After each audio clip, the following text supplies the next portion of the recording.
Alright, what's going on, guys? We got some real twisted stuff to talk about today. You would think it'd be pretty difficult to mess up a gas station job, but with some people, the bar is never too low. Alright, so right off the bat, we've got our antagonist and our victim.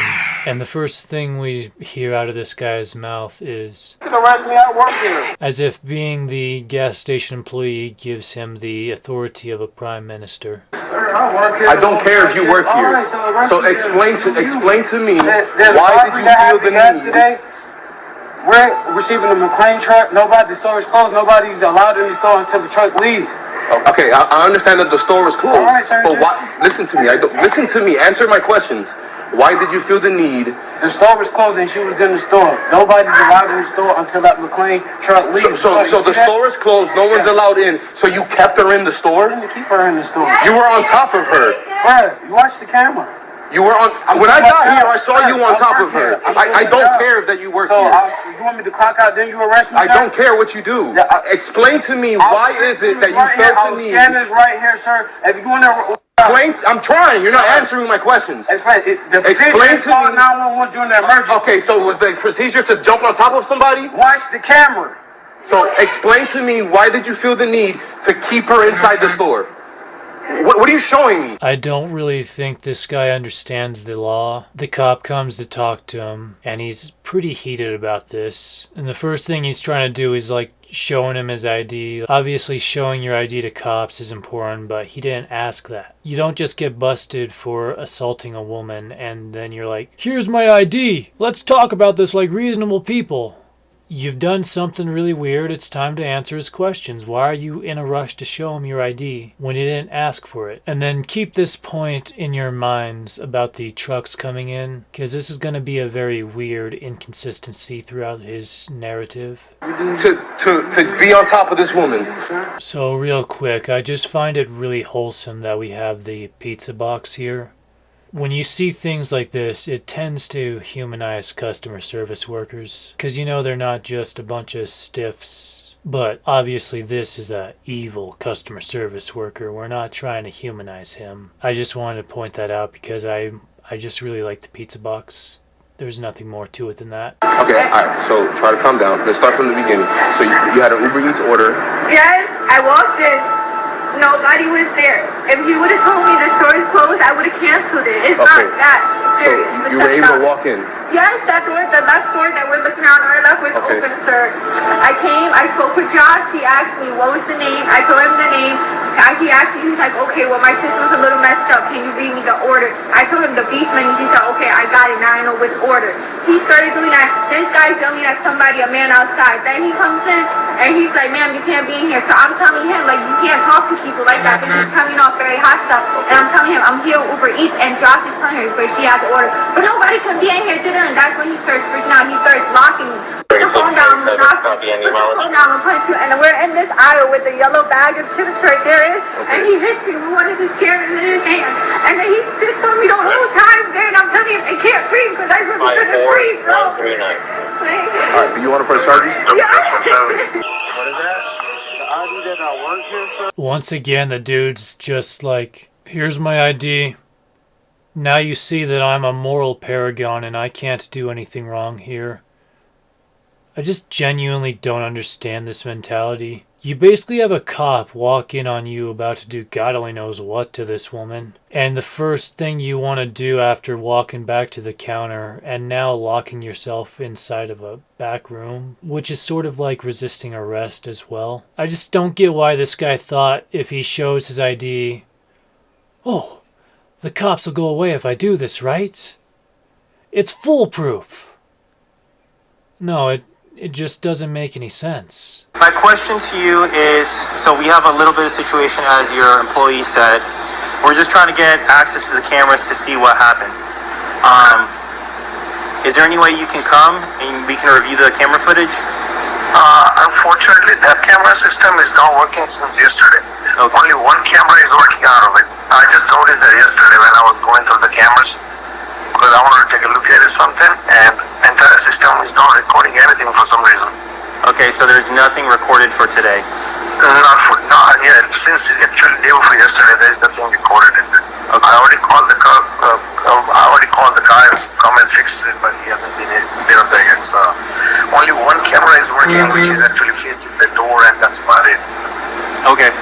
So I don't believe this. In fact, I don't think you should be able to legally run a gas station unless your cameras work because of both incidents like these and incidents of robbery. Not to mention the guy that got arrested earlier. He literally said, check the cameras, check the cameras. It wasn't a good defense for him, like trying to explain his way out of the whole why he's on top of the girl situation. Again, I don't know why he would think he's innocent if the cops look at the cameras. According to the victim, he even threatened to punch her, so him threatening violence and then getting on top of her, I don't understand why he thought that would prove his innocence if they saw the footage. Regardless though, him saying that suggests that the cameras do work. So the boss saying they don't work, I think he said that because he suspects they're going to get sued again. When we tell you to open the door, open the door. I have to go by 7-Eleven guidelines, sir. I know Orlando. Don't give me any of that shit. I have to go by 7-Eleven guidelines, sir. You don't understand. I was under every right to attack that woman. Phone because we had an intruder. Okay. And what happened between you and the intruder? There was a female, and she said she was going to grab an order, and we didn't even complete the order yet. Okay. And then she kept saying, Josh, Josh, Josh, Josh. I'm like, who's Josh? And then Drake and Josh. I mean, I know it's Josh, but... So, I believe Josh was that other guy that was working there, which just makes it even weirder. Like, your coworker orders some Uber Eats, and your first instinct is to assault his delivery woman. What happened between you and the lady?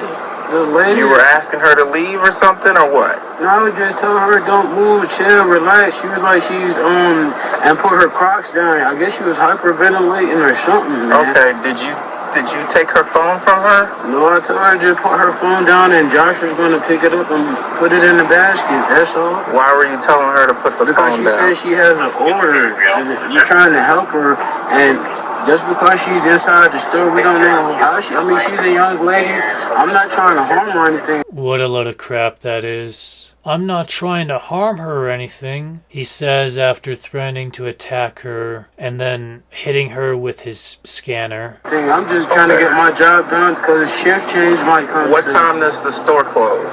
The store never closes. And here we've got another lie revolving around the store work hours. So if the store never closes, why was there a mop and a broom barricading the door? Which, by the way, that's a really weird way to lock a door. We know why they locked it, or at least he locked it that way. Dude didn't want anyone coming in to ruin his fun time. But this claim is just gonna make what he says next even dumber. Okay, so if the store never closes, how was she intruding if the store never closes? Because she wasn't with the McLean. She wasn't with the who? McLean, that big old 18 with a truck that was parked right there. So because she wasn't with the truck, that meant she was an intruder? We froze the store. When you freeze the store leaves the paperwork. There's paperwork that we got to go back and double track. And okay, let's look at this from a business standpoint. A business that is never closed, to be precise. So if you guys are open 24/7, and I'm not sure who these guys he's talking about are, but for the sake of simplicity, let's just assume that they are either sort of like Loomis or something where they come to give the company money in the form of change and bills. Either that, or they're vendors coming to stock soda or snacks, something like that. Or lastly, they might be there to stock cleaning supplies and whatnot. Assuming regardless of any of the three services are being provided, why should the store be locked if it opens 24/7? Your business is sustained by the customers. Why would you lock her in, which is what happened? We saw the broom and the mop barricading the door, and then proceed to hold her down. that's it. Okay. I mean, I understand y'all are busy and stuff, man, but Okay. Did you and the lady in the store get into any kind of physical altercation? no, I was just like, don't move them and letting her breathe. She went forward, I went backward. I didn't touch her, didn't hurt her. I offered her some agua. So how are you letting her breathe if you didn't touch her? Because she was talking to me. Okay. We tried to help her out, Josh. We have a time limit at 6. We got to be gone. So if the store never closes, and I'm using this point again because this is the closest we have to the truth, most 7-Elevens don't close in the night at like 12 or anything like that. So if they're open 24/7 and it's just going to be shift change, why would you for any reason need to be gone at 6? You think that your manager's just going to kick you out of the store just because the new crew showed up? No, you don't necessarily need to be working to be in the store. And if your manager is trying to kick you out, that's one shitty boss you have. I gotta tell you that right now. Okay. Did you hold her down at any point? Hold her up. What do you mean hold her? Like hold her down on the ground? Prevent her from getting up? I was on my back. Like, you were on your back? How did you end up on cameras in there, sir? Well, we asked about the cameras, and I guess the manager or whatever says the cameras aren't working. We have our antagonist here, but we don't really have any official protagonists. I guess you could just say that the entire police team were the protagonists tonight. But there's no singular main character in this story. This cop, he didn't see any of this. He's just getting here. We've been swapping between body cam footage. And once again, you can just see him continuing to lie himself in a jail. He's telling this cop, I was never on top of her. That's not the case. And if this cop wanted, he could literally just see the camera footage anyways from his co-worker's perspective. What manager? The one that we talked to on the phone. There's no manager on the phone. Okay. So, who did your coworker in there call on the phone that we spoke to? Between him and him. Okay. No. And then he's claiming that there's no manager. This dumbass just cannot keep a story straight to save his life. How do you not have a boss? Anyways, yeah, I just found this body cam video that was actually worth giving my perspective on. I'll leave a link to the original video in the description. As a gas station employee myself, this one kind of hits hard. I don't like when my fellow retailers give us retailers a bad vibe. Anyways, subscribe to the channel and I'll see you later.